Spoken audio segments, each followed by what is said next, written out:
Bonjour mon petit chiflet, Amber here, and I have a very fun announcement. I am both excited and terrified, honestly.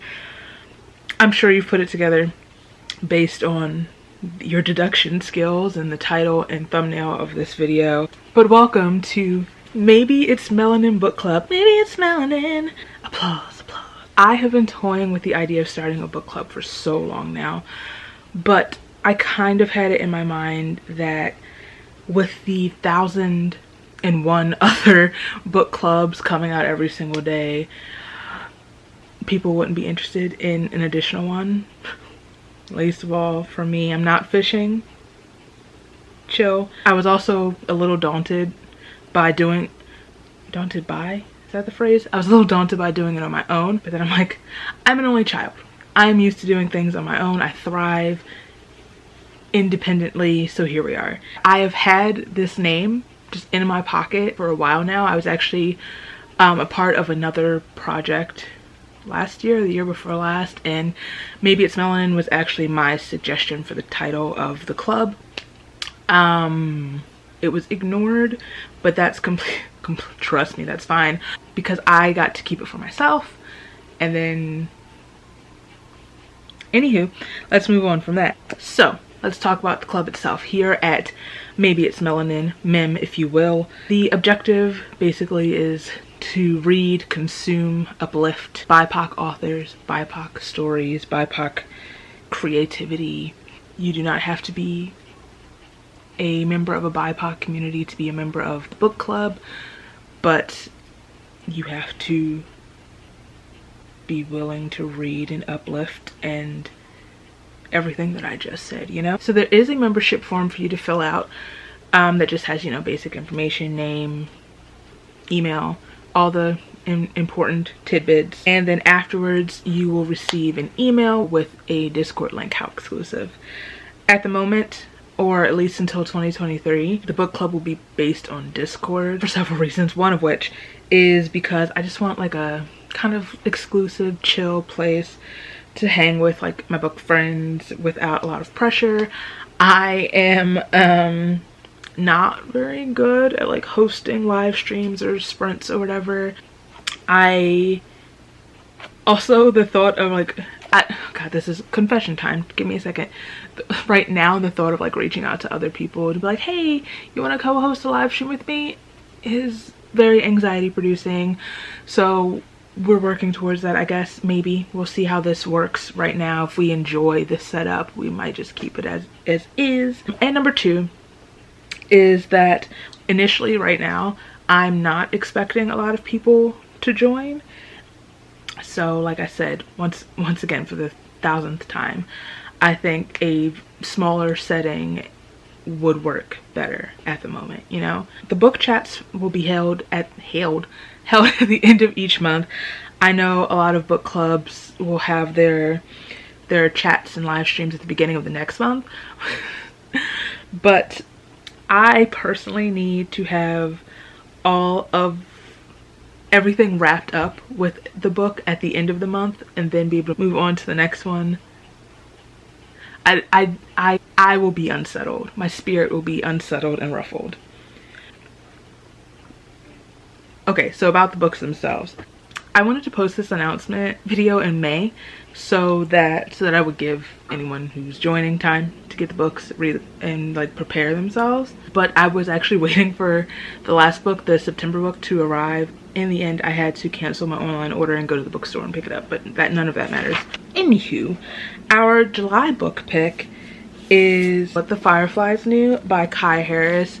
If you've been here for a while, you saw I picked this up when I was in DC. I went to Loyalty bookstores for the first time and this just caught my eye.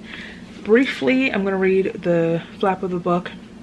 It says, in the vein of Jessamine Ward's Salvage the Bones and Sue Monk Kidd's The Secret Life of Bees. I love that book. A coming-of-age novel told by almost 11-year-old Kenyatta Bernice, KB, as she and her sister try to make sense of their new life with their estranged grandfather in the wake of their father's death and their mother's disappearance. It says, an ode to black girlhood and adolescence as seen through KB's eyes. What the Fireflies knew follows KB after her father dies of an overdose and the debts incurred from his addiction cause the loss of the family home in Detroit. Soon after, KB and her teenage sister Nia are sent by their overwhelmed mother to live with their estranged grandfather in Lansing, Michigan. Over the course of a single sweltering summer, KB attempts to navigate a world that is turned upside down. Her father has been labeled a fiend, her mother's smile no longer reaches her eyes, her sister, once her best friend, now feels like a stranger, her grandfather is grumpy and silent, the white kids who live across the street are keeping secret. What? I skipped a whole line. The white kids who live across the street are friendly, but only sometimes, and they're all keeping secrets. As KB vacillates between resentment, abandonment, and loneliness, she is forced to carve out a different identity for herself and find her own voice.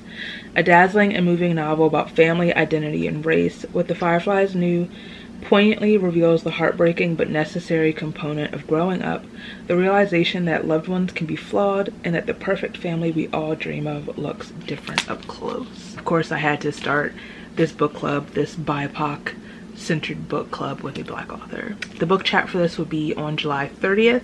I have not figured out the time yet, so if and when you get on Discord, make sure to let me know when is best for you. We'll try to figure out what's best considering time zones and whatnot, and then we'll go from there. In August, we'll be reading a book that I've been eyeing for a while now. I've heard a lot of good things about it. I also really love the cover, and it's If I Had Your Face by Frances Cha. Isn't that beautiful?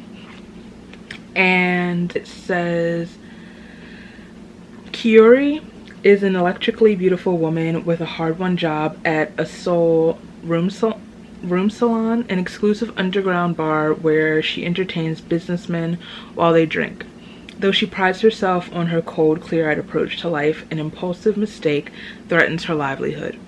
Kiori's roommate, Miho, is a talented artist who grew up in an orphanage but won a scholarship to study art in New York.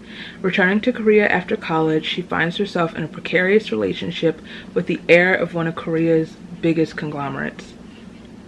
Down the hall in their building lives Ara, a hairstylist whose two preoccupations sustain her: an obsession with a boy band pop star and her best friend who is saving up for the extreme plastic surgery that she hopes will change her life. And Wana, one floor below, is a newlywed trying to have a baby, though she and her husband have no idea how they can afford to raise it in Korea's brutal economy. Together, their stories tell a gripping tale, at once unfamiliar and unmistakably universal, in which their tentative friendships may turn out to be the best, to be the thing that ultimately saves them. And that sounds like it's going to be really interesting, a bunch of intertwining stories of women. And the book chat for this will be on August 28th. And then last but not least, both of these have faces on the cover. Last but not least, my birth month, September, we will be reading The Last Cuentista by Donna, Barba, Higuera. I'm sorry, I butchered that. This cover. Also, this book is heavier than I thought it was, but this is what I was referring to. They both have pretty faces on them. Similar faces, like in the structure of the, well, I thought both of their eyes were closed. Anyway, this is not important. We'll be reading The Last Cuentista, and I'm gonna butcher some Spanish. I'm sorry. Había una vez a girl named Petra Peña who wanted nothing more than to be a storyteller like her abuelita, but Petra's world is ending. Earth has been destroyed by a comet, and only a few hundred scientists and their children among them. But Petra's world is ending. Earth has been destroyed by a comet, and only a few hundred scientists and their children, among them Petra and her family, have been chosen to journey to a new planet. They are the ones who must carry on the human race. Hundreds of years later, Petra wakes to this new planet and the discovery that she is the only person who remembers Earth. A sinister collective has taken over the ship during its journey, bent on erasing the sins of humanity's past. They have systematically purged the memories of all aboard, or purged them altogether. Petra alone now carries the stories of our past, and with them, any hope for our future. Can she make them live again? Pura Belpre honor-winning author Donna Barba Higuera presents us with a brilliant journey through the stars to the very heart of what makes us human. I just accidentally killed a plant that I named Petra. R.I.P. I love you so much. Named after my queen, Petra Solano. Anywho, the book chat for this will be held on September 30th while I'm in Alaska. We'll make it work. It's gonna be fine. There will be Wi-Fi. It's gonna be great. It'll work out. Oh, side note before we move on, my dress matches the cover of this book. I just realized that. I have the October through December books picked out already, but on the Google form there is a place where you can leave recommendations for like 2023 and going forward and whatnot. Yes, I think I covered everything, but quick recap. These are our July through September books. July is What the Fireflies Knew. August is If I Had Your Face, and then September is The Last Cuentista. I like that all of these books are kind of short. The Google form is linked below, and you will be emailed the Discord link and all of that information. You will find all other important information you'll find in the Discord. Like I said, I am nervous that I'll be sitting here chit-chatting with me, myself, and Wall Harry come July 30th, but I'm also excited possibly have a little group of like-minded individuals. God, I'm excited to pick up books of all genders, genres that I would usually put on a TBR and probably not prioritize, honestly. This is like a good excuse to finally read books I've been saying, oh, I'm gonna get to that eventually. But thank you for watching. If you decide to join, welcome. Yeah, that's all I really have to say. Welcome to Maybe It's Melanin. What's my outro? If you like this video, please give it a thumbs up. If you like me, feel free to subscribe. All my places are down below so you can follow me, and I'll follow you back, and I'll see you very soon. Bye. We're here, and I have a fun announcement. Announcement. Despite the 1001 other, there are in Earl.